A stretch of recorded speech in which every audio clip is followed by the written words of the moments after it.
do I say, hey, my name's Tay? Yeah, sure.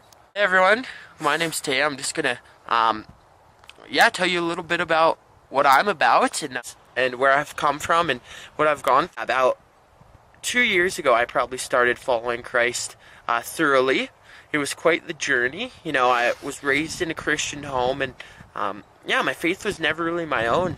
My parents have always been strong Christians. I've three sisters who also love the Lord, and it just was never really my own until about 2 years ago. And 4 years ago, I started at Ambrose University College. What up?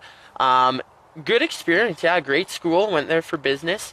And I was really choked about going there because I felt like my parents were forcing me to go to this Christian school. I'm like, oh, that's so lame. Not into that at all.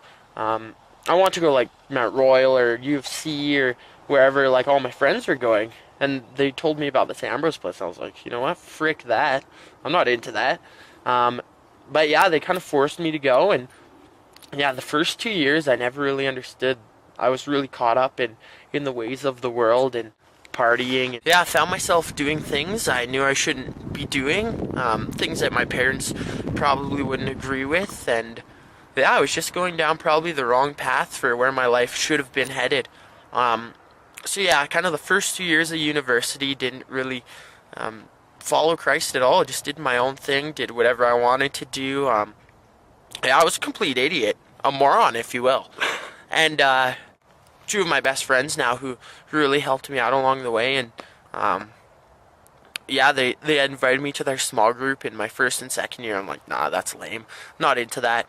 But in my third and fourth year, I started going. I'm like, man, this is something I could really get. This is something that I could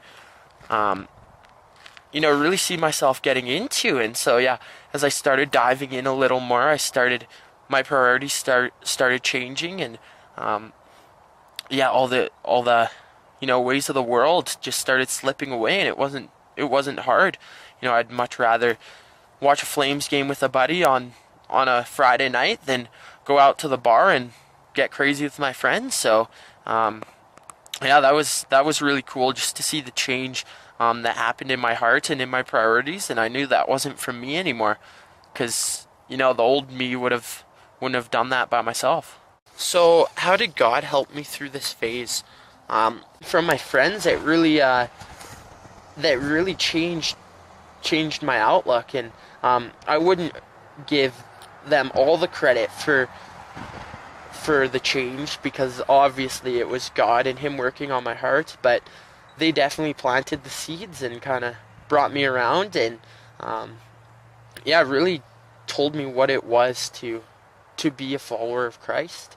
I feel like most people these days really are looking for a crazy mountaintop experience where, they're something crazy and radical changes in their life.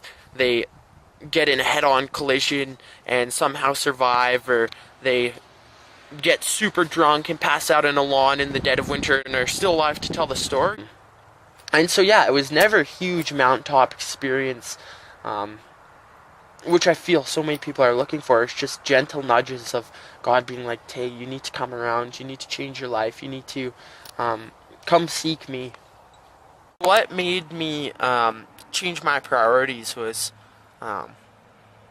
for sure a lot to do with my friends and them just showing some tough love towards me and being honest with me and just telling me the truth that, if I didn't change my life around, I wasn't going to end up in the place I wanted to go. And so it was really eye-opening. And then about a year ago, actually, a year and a month ago probably, one of my best friends became a youth pastor just down the road, and he's like, Tay, you know what, I think you should come be a youth leader with me. He had just got the job as a youth pastor down there, and I didn't really know. I'm like, who am I to like lead these when I haven't totally figured it out on my own? But yeah, I prayed about it and just took the leap of faith, and that leap of faith really changed my life, and really helped me come around, and really fed my soul for what I needed to learn, and really opened my eyes to what I had to see. My one piece of advice that I'd love to pass on and to others is that it doesn't matter who you are, at all. You can be a murderer, you can be a criminal, you can be anything at all. Yet you're still loved. From day one, God's law is written on your heart, and He knows everything about you, and He wants you. And the thing is, no matter who you are or where you've been, He'll always want you. And that's just so reassuring to have a best friend like that.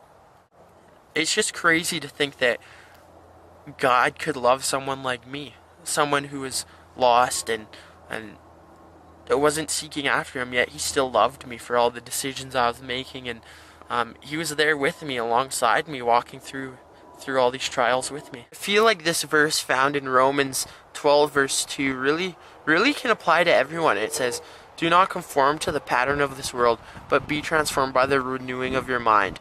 Then you will be able to test and approve what God's will is, His good, pleasing, and perfect will." And I find that amazing, that He has a perfect will for each individual, no matter who you are. It's all in His will, His perfect will. Boom, baby. He has